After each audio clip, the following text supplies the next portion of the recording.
Sir, pagka pito ang division natin sa tubo mo, pag pitong guhit, paikot, halimbawa meron na tayong pitong guhit paikot, ganyan. Sa pitong guhit, sir, yung unang guhit at saka yung pangpitong guhit, magtatapat na po, sir, oh. Ayan, oh.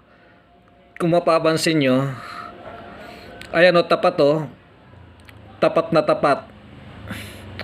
Yan ay kung sa yung unang guhit yan at saka yung pangpitong guhit, nagtapat na po.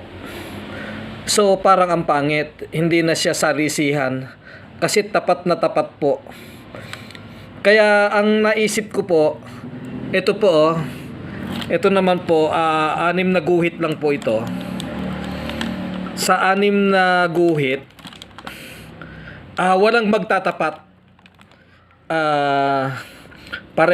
Yung mga distansya ng yung mga butas natin, hindi siya magtatapat. Ayan, oh. Oh, hindi nagtatapat. Oh. Kasi 6 na division lang po ang ginawa ko dito sa tubo. Ang tanong, ano po ang susundin natin?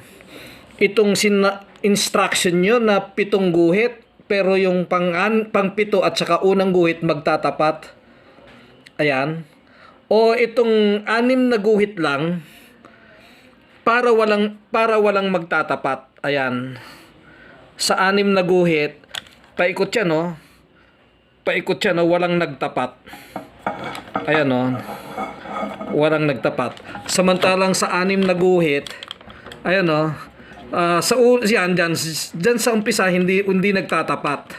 Ayan. Pero sa pangpitong guhit at saka pang unang guhit, nagtapat na. Ayan, o, nagtapat na. So ano po ang susundin? Yung 7 guhit o yung 6 na guhit? Ito po ang 6 na guhit, o. Tanong lang po, sana masagot po. Salamat.